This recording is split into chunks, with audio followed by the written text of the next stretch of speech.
யுகங்களை கடந்து உலகின் தன்னிகரற்ற இதிகாசமாய் திகழும் மகாபாரதத்தின் பிரம்மாண்ட பாதையில் ஒரு பயணம். அஸ்தினாபுரம், பாஞ்சாலம், இந்திரபிரஸ்தம், துவாரகை, விராடம் என இதிகாச காலத்தை நோக்கி ஒரு இணையற்ற யாத்திரை.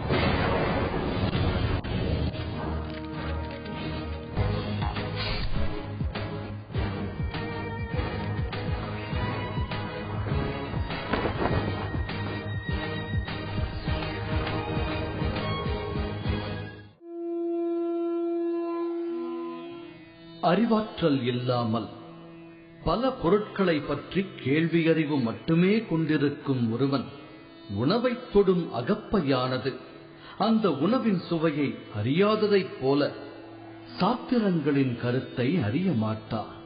திருப்தியின்மையே செழிப்பின் வேறாகும். நான் அதிருப்தியுடன் இருக்கவே விரும்புகிறேன். செழுமை பெற்ற பிறகும் கடுமையாக முயற்சி செய்யும் ஒருவனே உண்மையான அரசியல்வாதியாவான். சம்பாதிக்கப்பட்ட செல்வம் பதுக்கப்படும் போது கொள்ளையடிக்கப்படலாம். ஆகையால் யாரும் செல்வத்திலும் செழுமையிலும் தன்னை ஈடுபடுத்திக் கொள்ளக்கூடாது. இதுவே மன்னர்களின் நடத்தையாக விளங்குகிறது. தவளைகளையும் வலையில் வாழும் விலங்குகளையும் விழுங்கும் பாம்பைப் போல அமைதியுடன் இருக்கும் மன்னனையும் வீட்டை விட்டு வெளியேறாத அந்தணனையும் இந்த பூமி விழுங்கத் தவறுவதில்லை. உலகத்துல இருக்க பெரிய இதிகாசங்கள்லயே அளவுல பெருசு மகாபாரதம் தான். மொத்தம் 1,00,000 ஸ்லோகங்களை கொண்டது. மகாபாரதத்தை படிக்க படிக்க இதுல இருக்க நுணுக்கமான செய்திகளை நம்மளால தெரிஞ்சுக்க முடியும். குறிப்பா அந்த காலத்துல இருந்த இனக்குழுக்களும் அவங்களுடைய வாழ்க்கை முறைகளையும் இதன் மூலமா நம்மளால தெரிஞ்சுக்க முடியும். ஆனா வரலாறா இல்லாம புராணமா இருக்கிறதுனால ஒருவேளை இப்படி இருக்கலாமோ இல்ல அப்படி இருக்கலாமோ அப்படின்னு நம்மள நாமளே இதோட பொருத்தி பார்க்க வேண்டி இருக்கும். அதுக்கான உதாரணம் தான் இன்னைக்கு நம்ம பார்க்க போற இடங்களும் சந்திக்க போற இனக்குழுக்களும்.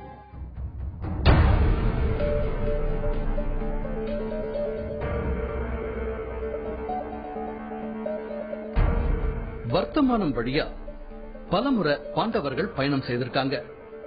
இந்த வழியா போனா காடு வழியா மற்ற தேசங்களுக்கு போகலாம் அப்படிங்கிறது ஒரு காரணம். தர்மர் சூதாட்டத்துல எல்லாத்தையும் இழந்துட்டு வனவாசம் அஞ்ஞாதவாசம் ஏத்துக்கிட்டு அகதி மாதிரி அஸ்தினாபுரத்தை விட்டு வெளியேறும் போது சில ஊர்களை அவங்க தாண்டி போனாங்க. வர்த்தமானம் அப்படிங்கிறது சமண மதத்தோட தொடர்பு கொண்ட வார்த்தை அப்படிங்கறதையும் நாம இங்க கவனிக்கணும். இந்தியாவுல ஒரு காலத்துல சமண மதம் மிக பரவலா இருந்திருக்கு அப்படின்னு நாம வரலாறுல படிச்சிருப்போம். அதுக்கு இந்த மாதிரி ஊர்களோட பெயர்கள் தான் ஒரு சிறந்த எடுத்துக்காட்டு. வர்த்தமானம் ஊரை பத்தி கேள்விப்பட்டு நாம அஸ்தினாபுரம் சுற்றுப்பகுதிகளில் விசாரிச்சோம். இங்க உள்ள மக்கள் அப்படி ஒரு ஊரே இல்லைன்னு சொல்லிட்டாங்க. மகாபாரதத்தின் படி அஸ்தினாபுரத்துக்கு அடுத்து வர்ற கிராமம் அப்படின்னு சொல்லப்பட்ட திசைகளை வச்சு பார்க்கும்போது இந்த பகுதியா கூட அது இருக்கலாமோன்னு நாங்க யோகிச்சோம். ஏன்னா இந்த கிராமம் தான் அஸ்தினாபுரத்துக்கு அடுத்ததா இருக்கு. காலப்போக்குல வர்த்தமானம் நகரம் வேற ஏதாவது பெயர் மாற்றத்துக்கு கூட ஆட்பட்டிருக்கலாம்.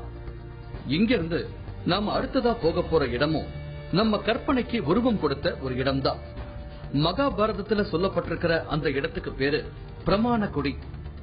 மகாபாரதத்துல வர்ணிக்கப்பட்ட அந்த இடம் நிச்சயமா இப்ப இருக்கிறதுக்கு வாய்ப்பே இல்லை.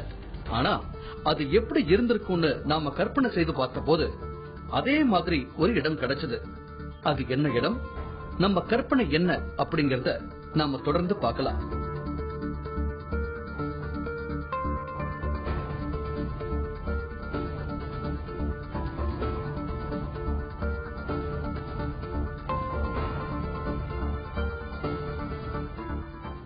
துரியோதனன் பலசாலி, அதோட மட்டும் இல்லாம கதாயுத மல்யுத்த வீரரும் கூட.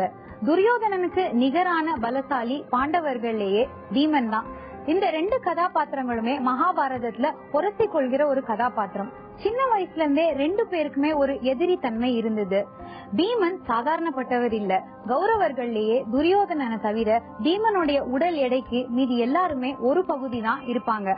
அதனாலேயே சின்ன வயசுல கௌரவர்கள்ல யார் கிடைச்சாலும் தலைகீழ தொங்க விடுறது, தூக்கி போட்டு விளையாடுறது அப்படின்னு தொல்லை கொடுத்துட்டு இருந்தாரு பீமன். இது எல்லாத்துக்கும் ஒரு முடிவு பண்ணணும்னு நினைச்சாரு துரியோதனன். இது கௌரவர்களும் பாண்டவர்களும் சிறு வயதுல இருக்கும் போது நடந்த சம்பவம். துரியோதனன் பாண்டவர்களை விளையாடுறதுக்கு கூப்பிட்டான். அஸ்தினாபுரத்துல இல்லாம அதுக்கு பக்கத்துல மரங்களும் குளங்களும் நிறைஞ்சிருந்த ஒரு இடத்துக்கு எல்லாரும் விளையாட போனாங்க. அங்கேயே விருந்துக்கும் ஏற்பாடு பண்ணா துரியோதனன். பீமனோட சாப்பாட்டுல மட்டும் துரியோதனன் விஷம் கலந்துட்டான். அது தெரியாம உணவை சாப்பிட்ட பீமன் மயங்கி விழுந்துட்டாரு. உடனே அங்க இருக்கிற காட்டு கொடிகளால பீமனை கட்டி ஒரு குளத்துல எரிஞ்சிட்டான் துரியோதனன். இப்படி நடந்தது பாண்டவர்களுக்கு தெரியாது. அவங்க அஸ்தினாபுரம் போய் சேர்ந்த பிறகுதான் பீமனை காணும்னு தேடினாங்க. பாண்டவர்களோட அம்மா குந்தி தேவிக்கு ரொம்ப கவலையா போச்சு. ஆனாலும் ஒரு பக்கம் தன்னுடைய மகன் அசகாய சூரன் எப்படியும் திரும்பி வந்துடுவான் அப்படின்னு நம்பினாங்க. எல்லோரும் விளையாடுகிற பொழுது இந்த விளையாட்டுல இந்த குழந்தைகளை பீமன் தன்னுடைய வலிமையின் காரணமாக கொடுமைப்படுத்தினான். அதனால இப்ப துரியோதனன் என்ன முடிவு பண்ணினா, நமக்கு நிரந்தர பகை என்பதாக இந்த 5 பேரில் யாரையாவது கருத வேண்டும் என்று சொன்னால் யுதிஷ்டிரன் நம்மளோட ஒரு வயசு மூத்தவன், அது மட்டுமல்ல ரொம்ப நல்லவன். அதனால அவன் மீது எந்த விதமான காழ்ப்புணர்வோ கோபமோ கொள்வதற்கு எந்த விதமான காரணமும் கிடையாது. அர்ஜுனன் மீது கோபம் கொள்வதற்கும் எந்த காரணமும் இல்லை. தன்னை போன்ற வலிமையானவன் பீமன், தன்னுடைய வயது ஒத்தவன், அதாவது யுதிஷ்டிரருடைய வயதை விட ஒரு வயது குறைவு துரியோதனனுக்கு. அதே வயது உடையவன் பீமன், சம வயது உடையவர்கள். அதை விட ஒரு வயது குறைவு அர்ஜுனனுக்கு. அதனால துரியோதனனுக்கு அர்ஜுனன் தம்பி, அவன் மீது கோபம் கிடையாது. கோபம் யாரிடத்துல? அண்ணனிடத்திலும் இல்ல, யுதிஷ்டிரனிடத்திலும் இல்ல. பின்ன யாரிடத்துல இருக்கிறது? பீமனிடத்துல இருக்கிறது. அவன் என்ன முடிவுக்கு வரான், எதிர்காலத்தில் இந்த ராஜ்யத்தை ஆள வேண்டும் என்பதாக உரிமை போர் என்பதாக ஒன்று ஏற்பட்டால் அந்த உரிமை போர்ல நமக்கு பிரச்சனையாக எதிரியாக இருக்க போகிறவன் இந்த பீமன் தான். இவன் தான் வலிமையானவன். அதனால இவனை ஒழிச்சுட்டா இந்த பிரச்சனை இப்பொழுதே முடிந்து போய்விடும் என்று கருதி அந்த விளையாட்டு பருவத்திலேயே கூட அவர்கள் இன்னும் குருகுலத்தில் சேரல. குருகுலத்தை சேர்வதற்கு முன்னதாக அவர்கள் அரண்மனைக்கு வந்து ஒரு சில மாதங்கள் இப்பொழுது அந்த அரண்மனையில விளையாட்டாக கழிகிறது. அந்த காலகட்டத்திலே தான் பீமனை ஒழிப்பதற்கான ஒரு முயற்சியிலே துரியோதனன் ஈடுபடுகிறான். அவனுக்கு விஷம் கொடுத்து கொல்ல பார்க்கிறான். ஆனால் எத்தனை முயற்சிகள் துரியோதனன் செய்தாலும் கூட நிச்சயமாகவே பீமன் எல்லாவற்றிலிருந்தும் தப்பி விடுகிறான். ஆகவேதான் அந்த பீமனிடத்தில் இருக்கக்கூடிய அந்த கோபமானது அவனுக்கு வளர்ந்து கொண்டே இருக்கிறது. பீமன் என்ன ஆனா? உண்மையிலேயே பீமன் அசகாய சூரன்தா. விஷத்துல இருந்து பீமனால தப்பிக்க முடிஞ்சது. ஆனா அது எப்படி? மகாபாரதத்துல வர்ணிக்கப்பட்ட இந்த சம்பவம் நடந்த இடம் மாதிரியே ஒரு பகுதி நமக்கு கிடைச்சது.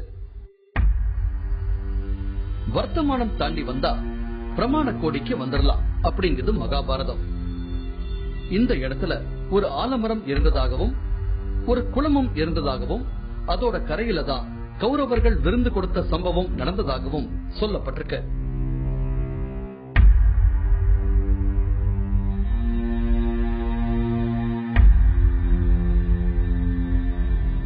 பீமனை தண்ணிக்குள்ள தூக்கி போட்டதும் தண்ணீருக்கு அடியில இருந்த பீமனை அங்க இருந்த பாம்புகள் கடிக்க ஆரம்பிச்சுதான். விஷம் விஷத்தால முறியும் அப்படிங்கிற மாதிரி பீமன் உடல்ல இருந்த விஷம் இறங்க ஆரம்பிச்சிருச்சா. பீமனை பார்த்ததும் நீருக்கடியில நாகர் உலகத்தை சேர்ந்த நாகர்கள் அவரை அவங்க தலைவரான வாசுகி கிட்ட கூட்டிட்டு போயிருக்காங்க. வாசுகிக்கு வந்தது பீமன் தெரிஞ்சதும் அவரை 4 நாட்கள் விருந்தினரா உபசரிச்சு அனுப்பி வச்சிருக்காரு. இது மகாபாரதத்துல வர்ற ஒரு சம்பவம். நாம பார்க்க போற இந்த இடமும் கூட மகாபாரதத்துல வர்ணிக்கப்பட்ட அந்த இடம் போலவே இருக்கு. ஒரு குளம், அதன் பக்கத்திலேயே ஒரு ஆலமரம். இது ஒரு உதாரணம் தான். இதே மாதிரியான இடமா தான் இந்த பகுதி முழுக்கவே ஒரு காலத்துல இருந்திருக்கணும். சுமார் 5000 ஆண்டுகளுக்கு முன்பு குறிப்பிடப்பட்ட ஒரு இடத்தோட மாதிரிய இன்னைக்கு பொருத்தி பார்க்கிறது ஒரு சிறந்த அனுபவமா இருக்கு.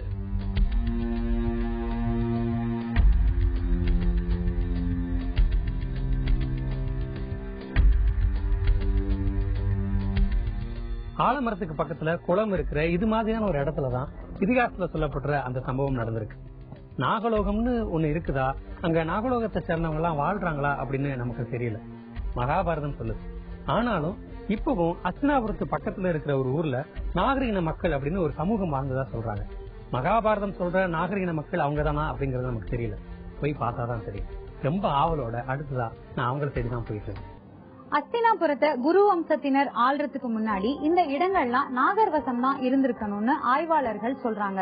அதுல வாசுகி, தக்ஷன், காளிங்கன் இந்த நாகங்கள்லாம் சக்தி வாய்ந்ததா இருந்திருக்கணும்னு மகாபாரதத்துல குறிப்பிடப்பட்டிருக்கு. அது மட்டும் இல்லாம இவங்கெல்லாம் நாகர் இனத்துடைய தலைவரா இருந்திருக்கலாம்னு மற்றொரு கருத்தும் நிலவுது. நாகர்கள் கௌரவர்களோட நட்பாவே இருந்தாங்க. அதே சமயத்துல பாண்டவர்களோட அடிக்கடி மோதியும் இருக்காங்க. அதனால பாண்டவர்கள் இவங்களை பூண்டோட அழிக்கணும் அப்படின்னு முடிவு பண்ணிருக்கலாம். இதெல்லாம் மகாபாரதத்துல நேரடியா குறிப்பிடப்படல அப்படின்னாலும் பாண்டவர்கள் பாம்புகளை அழிச்சதா சொல்லப்படுற இடத்துல எல்லாம் பாண்டவர்களுக்கும் நாகர்களுக்கும் நடந்த போரை பத்தி தான் குறிப்பிட்டிருக்கணும். இனி வரும் வாரங்கள்ல இந்த மாதிரி பல சுவாரஸ்ய சம்பவங்கள் நடந்த இடத்தை தான் பார்க்க போறோம். அந்த பயணத்துல பல சுவாரஸ்யமான தகவல்களையும் நாம தெரிஞ்சுக்க போறோம். இப்போ அஸ்தினாபுரத்துல பல நூற்றாண்டு காலமா வாழ்ந்துட்டு இருக்க நாகர் மக்களை தான் நம்ம சந்திக்க போறோம். மகாபாரதத்துல பல்வேறு பழங்குடி இன மக்கள் பற்றின குறிப்புகள் வருது. இவங்க எல்லாருமே குருக்ஷேத்திர போர்ல கலந்துகிட்டவங்களாம்.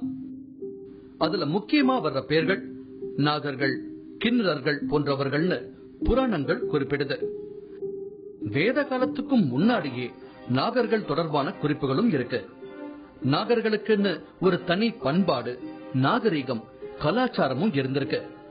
நாகர்கள் அப்படிங்கிறவங்க நீருக்கு அடியில பாதாள உலகத்துல வாழ்ந்தவங்கன்னு மகாபாரதம் சொல்லுது. மகாபாரதத்துல நாகர்களை பற்றிய குறிப்பு வருகிற பொழுது 2 விதமான குறிப்புகளை பார்க்கிறோம். ஒன்று, அவர்கள் தண்ணீருக்கு அடியில, பூமியில, நீர்ல, அதற்கு ஆழத்தில, வெகு வெகு ஆழத்தில வாழ்ந்தவர்கள். அப்படி என்று பார்த்தால் அவர்கள் வாழ்ந்த பகுதியானது சாதாரணமா நாம சமுத்திர நீர்மட்டத்திற்கு உயரே, நீர்மட்டத்திற்கு கீழே என்பதெல்லாம் இப்பொழுது பார்க்கிறோம் அல்லவா. இப்ப ஊட்டி எங்க இருக்கு அப்படின்னாக்க அந்த நீர் கடல் நீர்மட்டத்திலிருந்து இவ்வளவு உயரத்தில் சொல்றோம். அந்த கடல் நீர்மட்டத்திற்கு கீழே வாழ்ந்தவர்கள் என்பதாக நாம புரிந்து கொள்ள வேண்டுமே தவிர உடனே கடலுக்கு அடியில இருந்தவர்கள் என்பதாக புரிந்து கொள்ள வேண்டிய அவசியம் கிடையாது. ஆகவே அப்படி கடல் நீர்மட்டத்திற்கு கீழே இருந்த அவர்களோடு இருக்கக்கூடிய தொடர்பு பீமனுக்கு ஏற்படுகிறது. ஆகவே பீமனை விஷம் வைத்து தண்ணிக்குள்ள தள்ளிவிட்ட பொழுது அவன் அந்த ஆற்று நீருக்கு அடியில போய் அவர்களோடு வாழ்ந்து அவர்களிடமிருந்து ஒரு அமிர்தத்தை பருகி அதன் காரணமாக அதிக வலுவுள்ளவனாக வெளியே வந்தான் என்கின்ற குறிப்பு தரப்படுகிறது. ஆகவே நாகர்கள் என்பவர்கள் நம்முடைய சமுதாயத்திலே ஒரு பிரிவாக வாழ்ந்தவர்கள். அவர்களுக்கும் பாம்புக்கு என்ன தொடர்பு என்று பார்த்தால் 2 விதத்தில் அவர்கள் பாம்போடு சம்பந்தப்பட்டவர்களாக இருந்திருக்கிறார்கள். அவர்களில சில பேர்கள் பாம்புகளோடுவே வாழ்ந்து அந்த பாம்புகளை கொண்டே வாழ்க்கை நடத்தி இருக்கிறார்கள் என்பது தெளிவாக தெரிகிறது. இன்னைக்கும் இந்த பகுதிகளில் நாகர் இன மக்கள் வாழற சில கிராமங்கள் இருக்கு. அதுல ஒரு கிராமத்துக்கு தான் அடுத்து நாம போக போறோம்.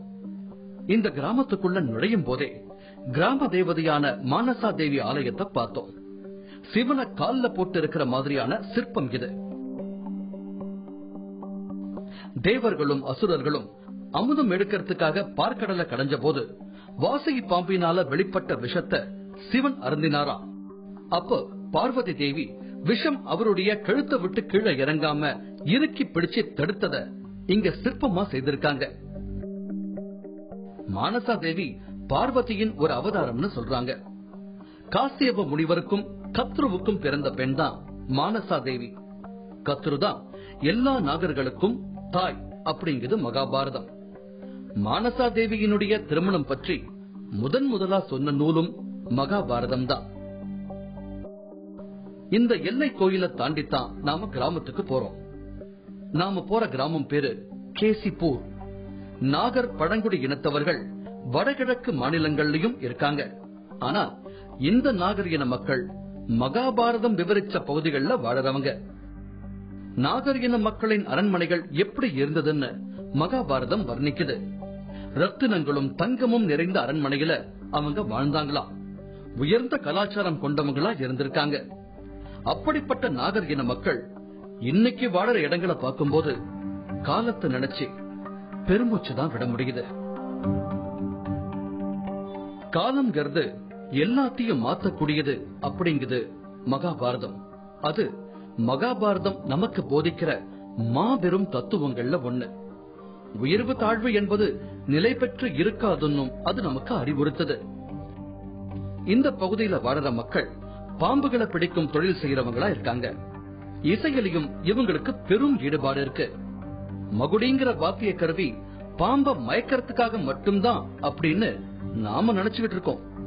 மகுடியில இருந்து வெளிவர்ற இனிமையான நாதம் பாம்ப கூட மயக்கும் அப்படிங்கறத வெறும் பாம்பு பிடிக்கிற கருவின்னு நாமளா மாத்திக்கிட்டோம். இதனாலேயே பொது இடங்கள்ல மகுடி இசைக்கிறதுல இன்னைக்கும் ஒரு தயக்கம் இருக்கு. இந்த கிராமத்து மக்கள் மகுடி இசைக்கிறதுல அற்புத கலைஞர்களா இருக்காங்க.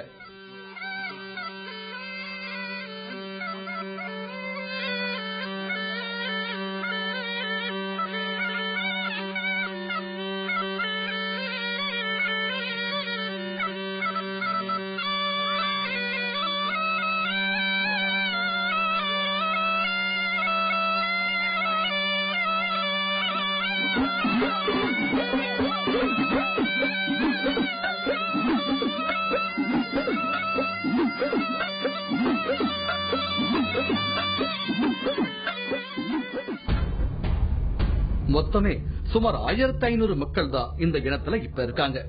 இந்த கிராமத்துல மொத்தமே 150 வீடுகள் தான் இருக்கு. இவங்க போன தலைமுறை வரை பள்ளிக்கே போனதில்லையா. இந்த தலைமுறையில படிச்சவங்க வெறும் 2% தான் இருக்காங்க. இது போன்ற 10 கிராமங்கள்ல இந்த மக்கள் வசிக்கிறாங்க.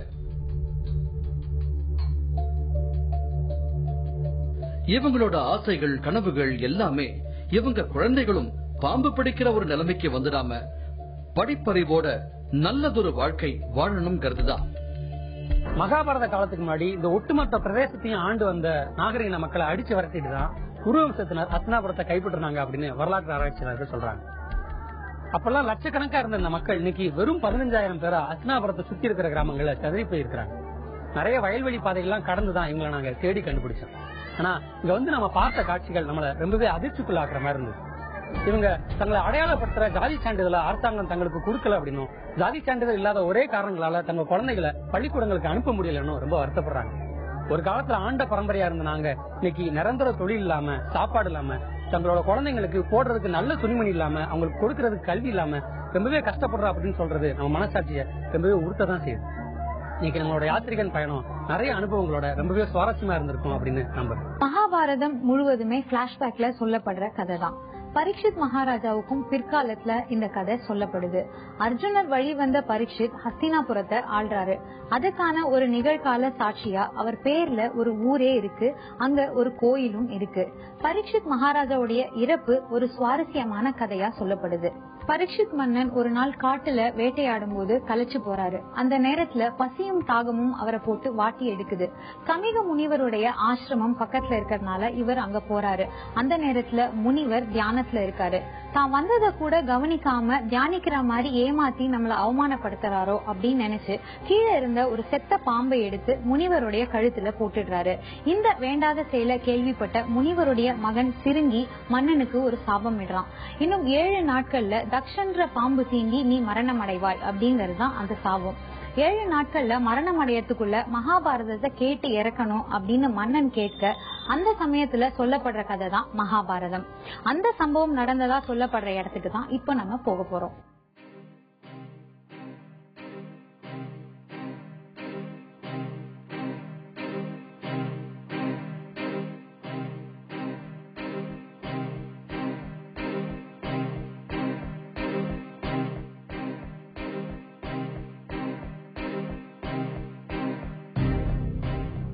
அர்ஜுனனுக்கும் சுபத்திரைக்கும் பிறந்த மகனான அபிமன்யுவுக்கும் உத்தரைக்கும் பிறந்தவர் பரீட்சித். குருக்ஷேத்திர போர் நடந்த போது உத்தரையோட கர்ப்பத்துல இருந்தாரு பரீட்சித். யுத்தம் முடிஞ்ச பிறகு அஸ்வத்தாமன் பாண்டவர்களுடைய வாரிசுகள் எல்லாரையும் கொன்னுட்டாரு. உத்தரையோட கர்ப்பத்துல இருக்கிற குழந்தையையும் அஸ்வத்தாமன் கொல்லணும்னு முயற்சி செய்யும் போது கிருஷ்ணர் அதை தடுத்துட்டாரா. அதனால யுதிஷ்டருக்கு அடுத்தபடியா அஸ்தினாபுரத்தை ஆட்சி செஞ்சவர் பரீட்சித். பரீட்சித்தினுடைய ஆட்சி காலத்துல குரு சாம்ராஜ்யம் மிக வளமையாவும் செழிப்பாவும் இருந்ததா பாகவத புராணம் குறிப்பிடுது. குரு சாம்ராஜ்யத்தை விஸ்தரிச்சதும் அரசியல் மையமா மாற்றினதும் பரீட்சித் தான். இந்த ஊர் தான் பரீட்சித் கிலா. பரீட்சித் மகாராஜா சாபம் பெற்ற இடம் அப்படின்னும் அவருடைய தலைநகரமா இருந்த ஊர் அப்படின்னும் இருவிதமான கருத்துகள் இருக்கு. பரீட்சித்துக்கும் அவருடைய மனைவி மாத்திரவதிக்கும் 4 ஆண் குழந்தைகள் பிறந்தாங்க. சுமார் 24 ஆண்டு காலம் குரு சாம்ராஜ்யத்தை ஆட்சி செஞ்சுட்டு தன்னுடைய 60வது வயதுல நாகர்களின் தலைவன் தக்ஷனால மரணத்தை சந்திச்சாரு பரீட்சித். அதன் பிறகு அஸ்தினாபுரத்தை தலைநகரா கொண்டு குரு சாம்ராஜ்யத்தை ஆட்சி செஞ்சது பரீட்சித்தோட மகனான ஜனமே ஜெயன். இப்ப நான் சிங்கிரிஷியோட ஆசிரமத்துல இருக்கு. பரிசித்கர்ல இருந்து 5 கிலோமீட்டர் தூரம் பிரயாணம் பண்ணோம் அப்படின்னா இந்த இடத்துக்கு வந்துடலாம். நாம இதுவரை பார்த்த சம்பவங்களை நினைவுபடுத்துற மாதிரி இங்க 2 சிலைகள் வைக்கப்பட்டிருக்கு. ரொம்ப எளிமையான தோற்றம் தர்ற இந்த ஆலயத்துல சமீக முனிவருக்கு பரீட்சித் செய்த அவமானத்தையும் அதனால அவருக்கு கிடைச்ச சாபத்தையும் விளக்குற மாதிரி ஒரு சிலை வடிக்கப்பட்டிருக்கு.